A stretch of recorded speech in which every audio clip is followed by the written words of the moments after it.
Vrede Mikkies, hebben altijd een lekkere weekendshow en een soort live muziek in de studio. We zitten dan ook in de grote studio en ik in de eerste band, de Cool Quest, Vincent Bergsma. Maar ik niet nog jonger nemen of rapper, wat is het eigenlijk? Ja, zeg jij het maar. Doen we beide gewoon. Oké. Zanger, rapper. Ja, cool. Stel de band even voor als je wilt. Nou, daar heb je Emma Poppink, over daar. Dat is Ineke Dijkstra.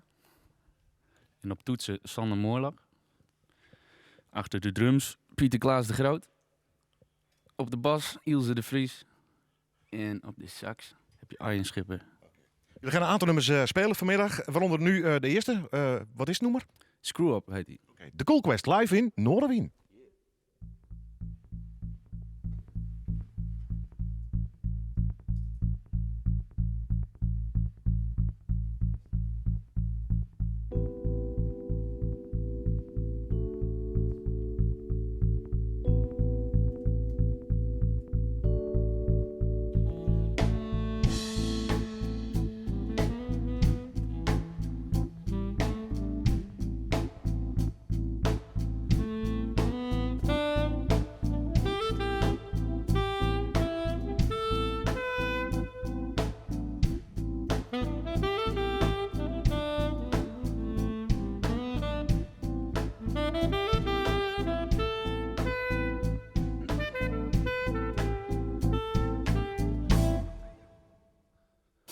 Screwing it up, the fucking it up, the bugging it up. Yeah. But not that I'm not giving a fuck, but sometimes I just keep on bringing the bad luck. And I don't know what I'm doing, and then I'm screwing it up.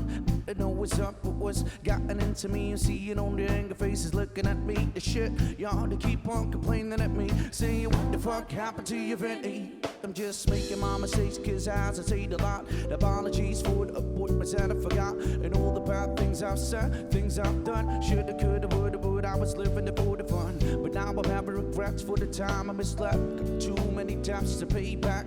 And it's all coming back, shit's all coming back.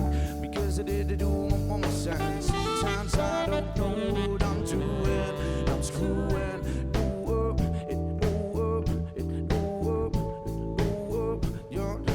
Sometimes I don't know what I'm doing. I'm screwing.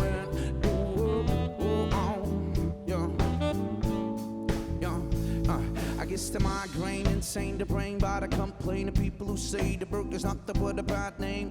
But instead of bringing the pain I contain, using Mr. Meth that's gonna take away my pain. And I know that's not the way how it should go, but I'm the chemical snot nose. Mama never chose to be the master of the ceremony. Wanna be that little dickie from university, studying theories, but please that shit to me. So I'm very sorry, most lovely. I'm going on a journey to a trip in a penny where I can spit on drum kits. Everybody can hear it, so don't you interfere, cause I'm in love with the music, the hip-hop music. And this is the biggest reason I'm gonna use it. And not abusing it, just using it in the right way. Sometimes I don't know what I'm doing. I'm screwing.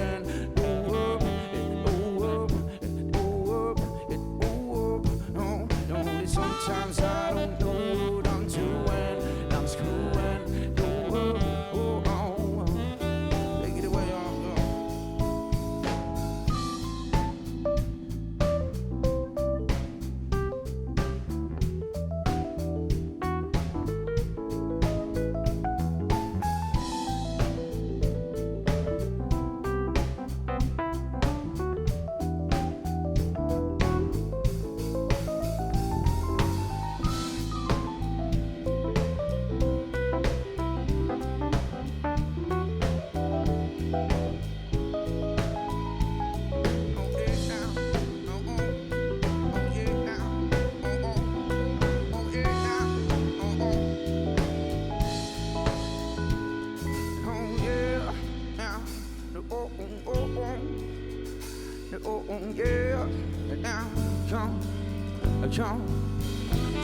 sometimes I don't know what I'm doing, and I'm screwing,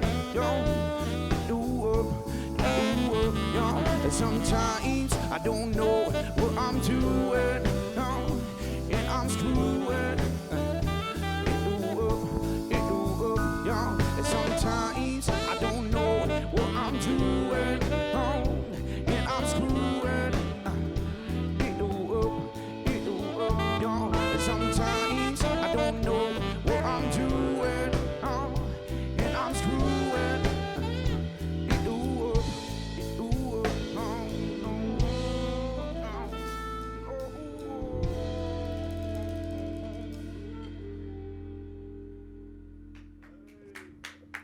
De Cool Quest, jawel, live weer in Noorderwien. Ik vind het ontzettend leuk dat ze er binnen.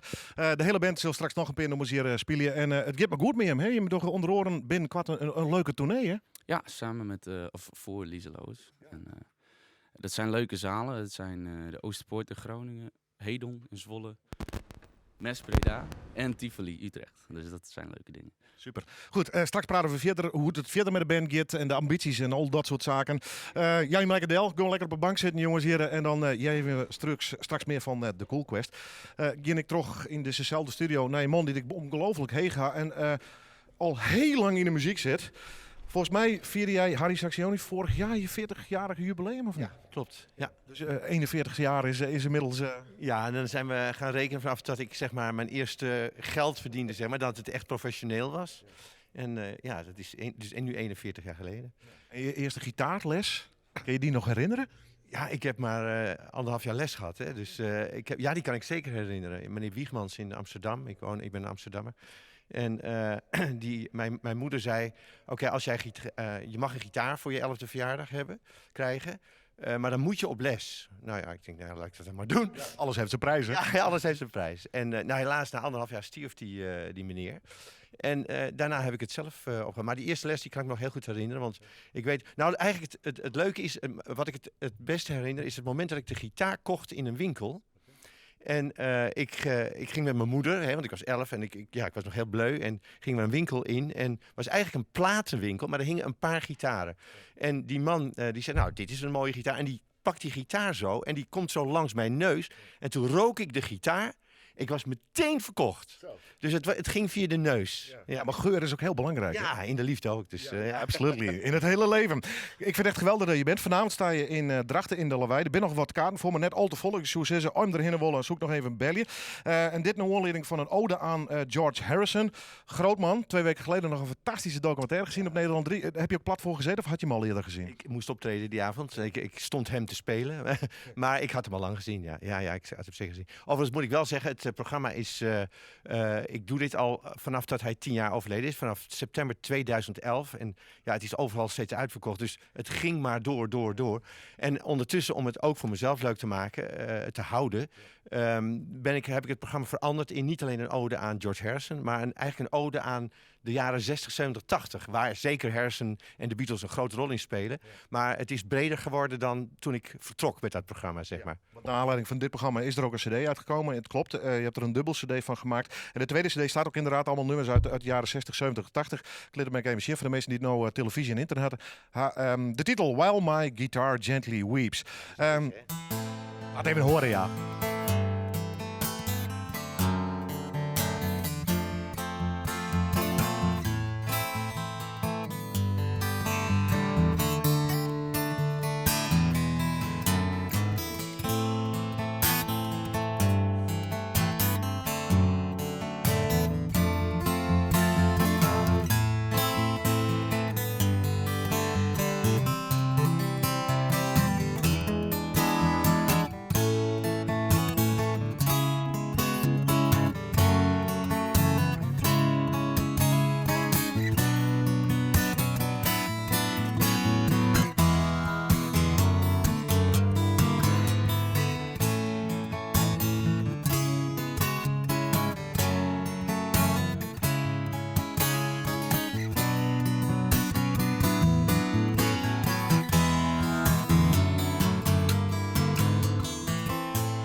Ja, nee, geweldig. Ja.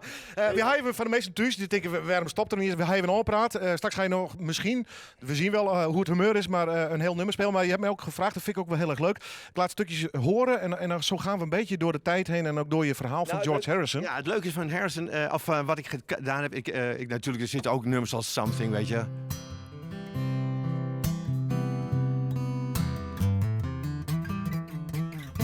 Die zitten er ook in. Ja. Maar ik heb ook wat onbekende. Bijvoorbeeld, even met jou een test. Als ik dit doe, ben jij een beetje Beatle-kenner of niet? Kenner is een groot woord, maar ik ken natuurlijk de nummers, absoluut. Ik zeg alleen maar Rubber Soul. Ja. Ken je die plaat nog? En dit nummer.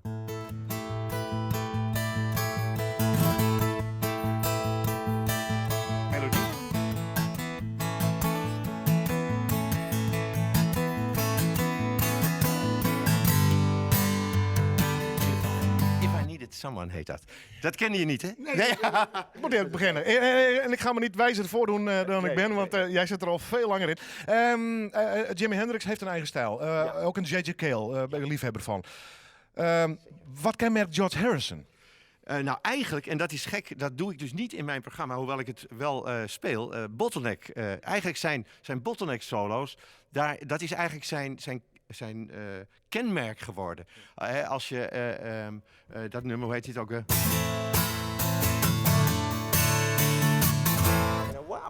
Met die bottleneck, dat is een bottleneck, is zo'n dingetje om je pinken en dan lekker janken, zeg maar. Gek, ja, het is heel raar. Als ik met mijn band speel, doe ik dat heel vaak. Maar nu ik alleen speel, want dit is een soloprogramma, doe ik dat niet. Maar dat is eigenlijk wel zijn kenmerk. Het is een hele goede gitarist overigens, maar wel heel functioneel, zeg maar. Maar met die bottleneck, daar viel hij echt wel op.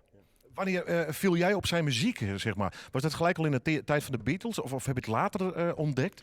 Nee, ik ben altijd een totale Beatle-fan geweest, maar ook een Stones-fan, gek genoeg. Dus bijvoorbeeld...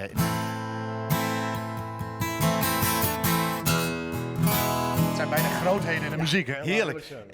Maar ik ben altijd van jongs af aan beide kanten, dus de twee kampen die er toen waren, de Stones en de Beatles, heb ik allebei ontzettend opgezogen, zeg maar. En dus het is, eigenlijk vanaf het eerste moment van Twist and Shout en van dat moment af al was ik meteen al fan. Dus, zou je ook een ode aan Keith Richards kunnen doen? Dat zou zeker kunnen. Alleen weet je, als je...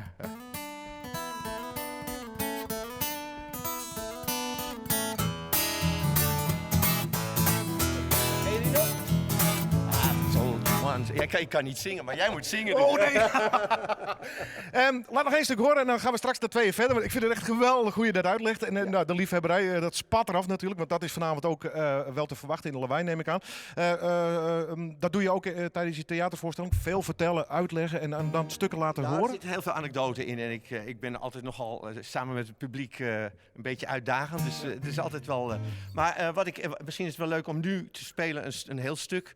En dat is om te laten zien dat er dus ook andere nummers dan Beatles zijn. Dat is Killer Queen van Queen. Zullen we dat doen? Ja, graag zelfs. En dat even live in Noorderwind. Ik kon hem gewoon horen. Harry Saxioni.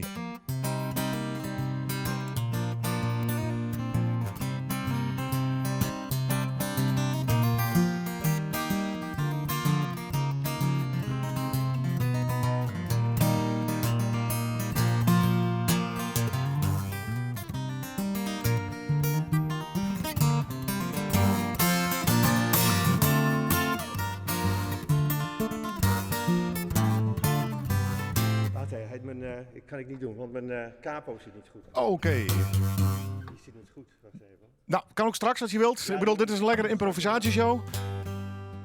Zullen we nog wel even doen? Nou, graag zelf. Ja, graag. Killer Queen, Harry Saxioni.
Fantastisch dit. Wauw. En je staat bekend als een man die niet echt het commerciële pad heeft gekozen. Nee. Eén vraagje nog, en dan mag je lekker koffie gaan drinken en dan gaan we straks naar 2 verder. Heb jij je vingers nou verzekerd? Nee, dat kan niet. Er is maar één maatschappij, dat is Lloyds in Engeland, die dat doen. En dat is zo ontzettend duur. Dan betaal je, ik geloof, een premie van €80.000 in het jaar. En dat doe ik dus niet. En het enige wat ik doe is, gek genoeg, niet te voorzichtig zijn. Want ik heb gemerkt, ik ben zelf een enorme sportman. Ik sport heel graag. En ik heb gemerkt, op het moment dat je voorzichtig wordt, dan gaat je iets overkomen. En ik ben dus niet al te voorzichtig. En tot nu toe is het me aardig gelukt. Stel dat. Jouw vingers die gaan kapot, die willen niet meer. Of je krijgt er iets mee. Van de week bijvoorbeeld nog, 3 J's. Jaap Kokkerman heeft helaas afscheid moeten nemen vanwege een aandoening aan zijn vingers. Eindig je dan in een goot met veel drank, drugs en zie je het niet meer zitten? Of zou je er toch een beetje zonder kunnen? Nou, het is waarschijnlijk in Friesland niet doorgedrongen, maar het is toch echt voor televisie. Vorig jaar heb ik artrose in mijn rechterhand. En het is toch echt helemaal voor televisie geweest. En, Sorry. Ja, het is niet erg. Jullie kijken naar andere programma's, dat snap ik. Buitenland, hè? ja. El Jazeera. Die zijn de buitenlanders, dat is het, ja. Dank je. Nee, maar in ieder geval, ik heb hier geen kraakbeen meer zitten. En ik kreeg zelfs de mededeling van mijn arts vorig jaar zomer dat dit het einde van mijn carrière was. En ik ben op alternatieve middelen toen overgegaan. Want ik was helemaal kapot. Want ik dacht, nou, dit is dus echt voorbij nu. En toen ben ik op alternatieve middelen overgegaan, want ik kwam in de bekendheid. En toen kreeg ik wel meer dan 1000 mails alleen al over wat ik eraan zou kunnen doen. Onder andere in Jezus gaan, dat is me niet gelukt.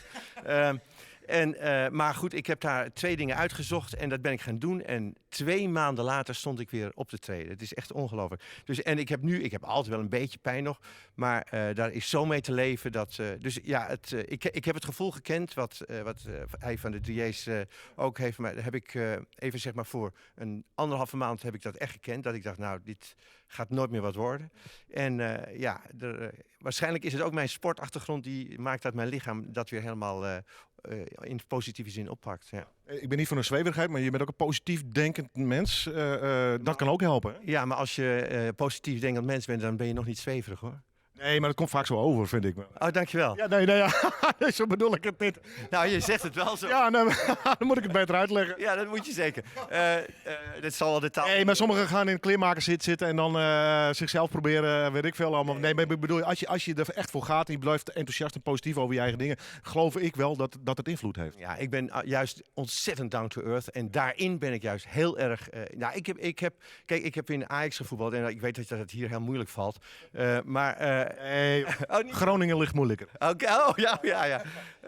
Maar ik ben zo blij dat ik die sportachtergrond heb gehad. Ik heb 12 jaar lang in alle selecties van Ajax gezeten. En daar heb ik zo ontzettend krachtig leren denken ook. En dingen aangaan. En ik denk dat me dat wel heel erg, dat ik daar heel erg baat bij heb. Blijf nog lang spelen en straks ook na 2. Dankjewel. Harry Saxioni dus, hier live in Noorderwien. Daar heb ik nog verste onderdeel aan. Noorderwien. Mash up. Ja, hij stiert de hele week weer. Straks de oplossing en natuurlijk ook nog een winnaar erbij. Maar dit wie hem, de Mjux-plaats.